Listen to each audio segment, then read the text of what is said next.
I'm not just like the rest of you. I'm stronger. I'm smarter. I'm better. I am better. I've heard that the next current day event that The Boys is going to cover is the Dave Chappelle incident where he got attacked on stage. Oh wait, hang on, that was done by a radical left-winger and they don't critique that way. Okay, I forgot. What were Bacho's thoughts on The Boys Season 3?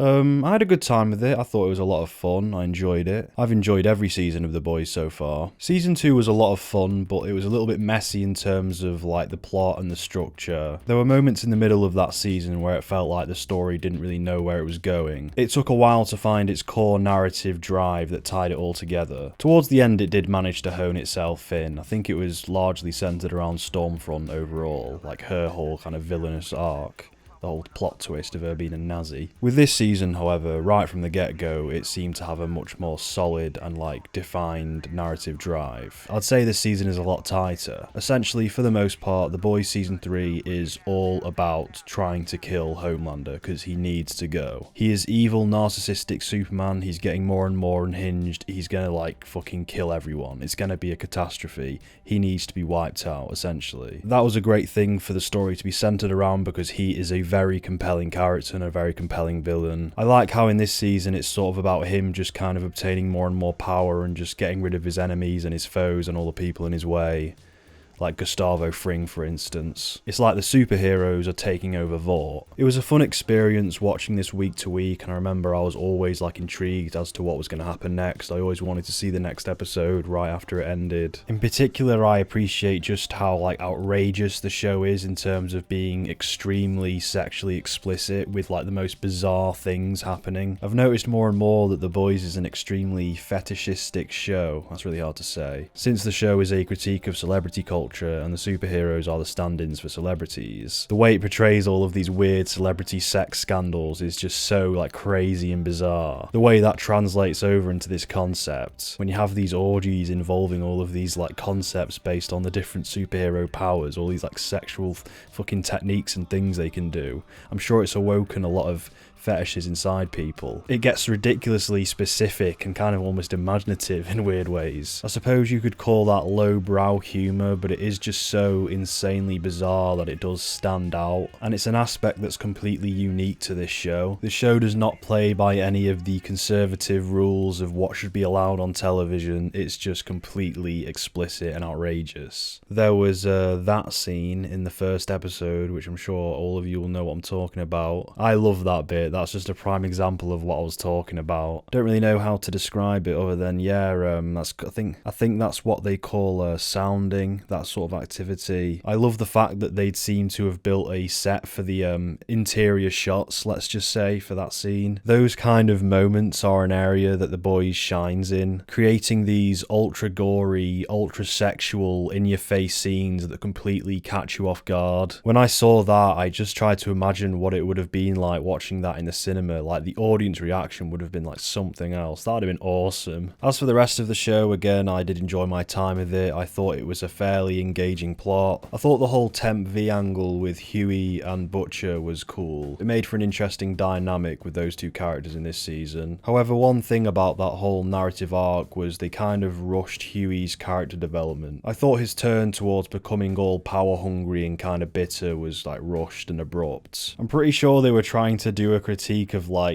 beta males when they get power. I don't know. It just felt a little bit forced to see this guy who we've spent a lot of time with on screen to become this arsehole almost out of nowhere. I'm not sure if they completely earned that character arc. They were driving at this toxic masculinity message where he felt dead insecure that a woman was doing the typical masculine role in the relationship by being the savior, so to speak, protecting him and shit. I think the whole point is that deep down all men have a bitterness inside them and they want to be head honcho. They want to be in control of the situation. They want to be the alpha. And I get that angle, but it still just felt a bit I don't know, Because he's a good character, he's a nice character. What's it trying to say? Is that he's a fake nice guy? Is he a beta or something? I don't know. I guess I just wish that we'd seen a more fleshed out version of what they were going for with his like small downfall there. Like a more nuanced descent into being this power-hungry incel, essentially. I don't know, that's kind of what it's going for. There's a hot new character in this season called Soldier Boy, who is essentially like the Captain America stand-in. And this show's take on the Captain America character is really funny because he is just this horrible bigot with these like disgraceful old-fashioned views, as you might be able to expect a more realistic Captain America being, who is this like complete arsehole. But it's really funny to watch. It's like having your granddad around or something. No, it's not. I don't mean that.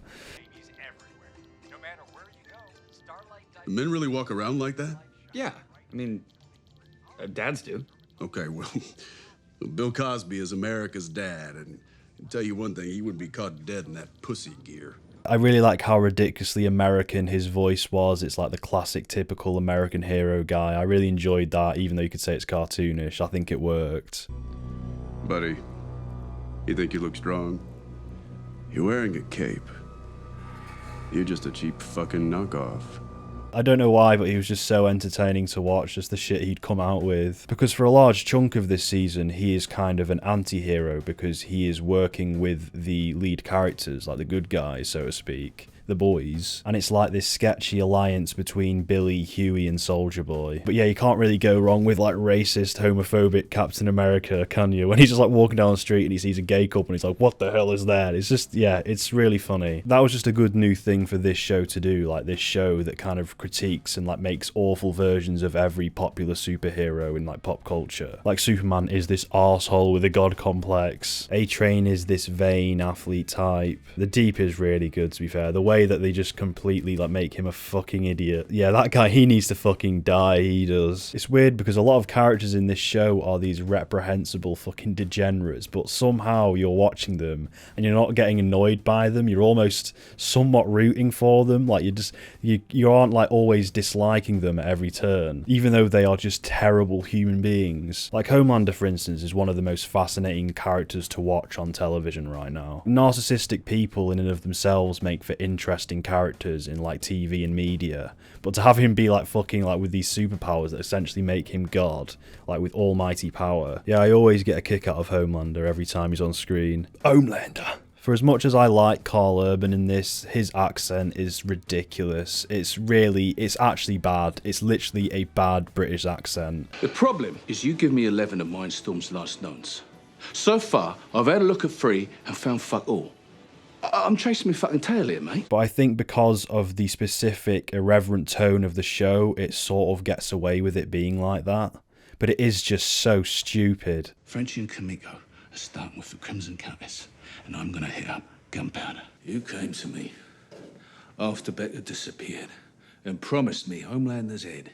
And all this time, I can't see how I didn't notice that before. The Hero-gasm episode was quite an anticipated episode this season. Leading up to it, they had a really prominent marketing campaign for it. They were building it up like it was going to be one of the most controversial episodes of television of all time. However, they definitely did overhype it. I mean, it was graphic, but it was to the boys' usual standard of being graphic. They were really trying to lean into their brand of, The Boys is a show that does not give any fucks, mate. It does whatever it wants. Anything goes, mate, so fuck off. I don't really like it when a piece of media starts to insist that it is something. I just prefer it to like prove itself within the actual storytelling. Like, don't brag about being edgy, just do it. So in that way, the Hero-gasm episode was a little bit disappointing, but I blame the marketing campaign for that. I don't blame the storytelling of the show. The fight between Billy, Soldier Boy, Homelander and Huey was fun though. I like how it's been set up that Homelander is so powerful, so when you see him almost be defeated, it actually means a lot. It's got a lot of implications there. The finale episode came out today, and after watching it, it kind of changed my perspective on this season, because it just wasn't a very strong finale. It wasn't really a strong episode. There was a lot of melodramatic beats. All of this build-up and all of these plot lines didn't really amount to much other than another superhero big fight at the end. And not to mention, most of the special effects were awfully unpolished. They really didn't look that good, actually. In the middle of it all, there was quite a poor scene with A-Train and his brother, where it was just like really ham-fisted and just melodramatic. It's always when like the person in the wheelchair gets angry and falls out and he's like, oh, get out of here, don't help me up. That's just always something in films and TV or whatever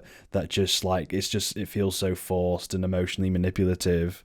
I don't know why, that just stands out to me with the episode I just watched. I said, get the fuck out of my house.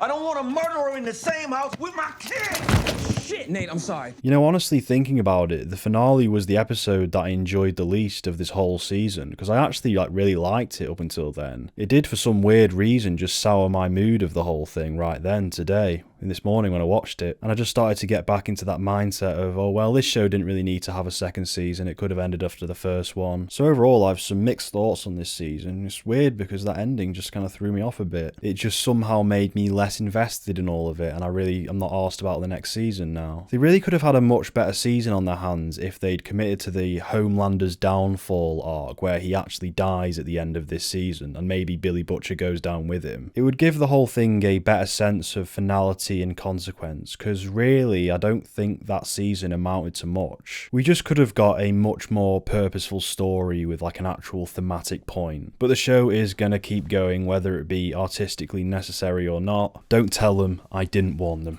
And that's why I am so proud to have her on my team. That bitch is definitely gonna go.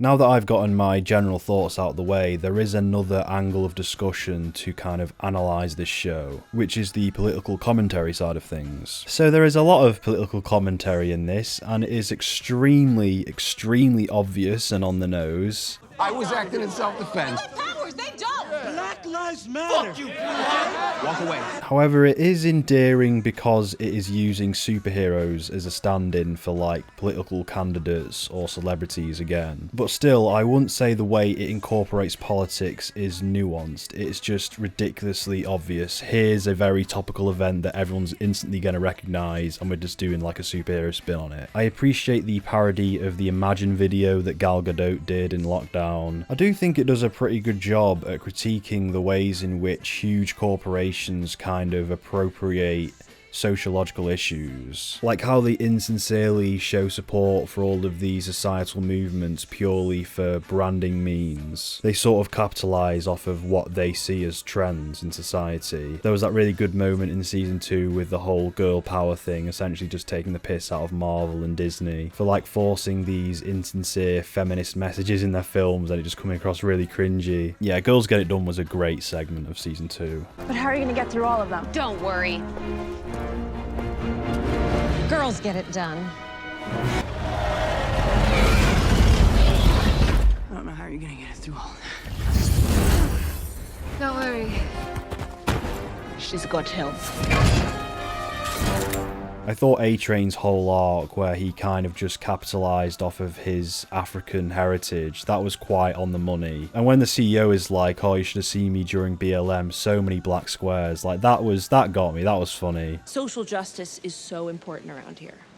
Since when? A-Train. Black Lives Matter is my favorite hashtag. My Insta, nothing but black screens. Just critiquing these empty gestures that celebrities and corporations do. It's hard not to smirk. There's also a lot of critiquing of the right wing, which again, just because of how obvious it was, it like bordered on like don't look up territory, where you're like, okay, calm down. The thing is with right wing extremists is they make for really like one-dimensional cartoonish villains, but they kind of act like that in real life, so it's like a little bit hard. That's kind of how it gets away with it, because like some of the stuff in this season, like the right wing are doing, like these right wing mobs, you'd say, oh bloody hell, that's a bit over the top, like come on, that's a bit much. But then like you see like the news and they do fucked up shit, they kind of prove these people right. So yeah, We gotta face the truth, people. No matter how ugly it is, Starlight is a wolf in sheep's clothing. Plain and simple. I do have one major gripe with the political commentary aspect of the show, which is I do think it's fairly one-sided. Like, it's all about critiquing the far right. And don't get me wrong, the far right certainly deserves to get criticised, but this show does feel very biased. It's a show that's presenting us with an alternate version of our world, and because of that political bias, it sometimes comes across quite one-dimensional. Like, it isn't encapsulating the full extent of all of these issues it's talking about. It's just going for the right-wing side, which is kind of the easy target. It's kind of, in a lot of ways, low-hanging fruit. The thing is about Trump America is you don't really need to be that smart of a person to like understand why they're all dickheads and why it's wrong. So it's like the barrier for entry in terms of, oh, I know that this is wrong, is very low. So you don't really necessarily have to be that smart a guy to be someone who's like, oh, you know that Donald Trump guy? He was a little dodgy, that one. I think all art should be coming from like an objective place, like an objective look at the whole picture, and not just kind of a rigid political ideology. Like, I don't know if everyone realizes it, but like political extremism goes both ways. I think if a piece of media is coming from a place of political ideology, it is not art, it is more so propaganda. It's one-dimensional insistent storytelling, because politics is essentially condensing extremely broad and ridiculously morally grey issues and just making, okay, here's two options, you gotta choose between two options and that's it, fuck off. So overall, the problem with The Boys is, at best, they are critiquing one side of the coin. They aren't showcasing the full picture. Say if you had the political spectrum and you had a left-winger and a right-winger, and the left-winger was as equally left as the right-winger was right, the left-winger doesn't really have much of a right to critique the right-winger, because they are both proportionately the same amount of politically motivated and extreme. The main thing is to avoid extremes, and extremes can be found on either end of the political spectrum. Yeah, The Boys is sussy. Fab Five Freddy told me everybody's fly. DJ spinning, I said, my. Flash is fast, Flash is cool, Francois.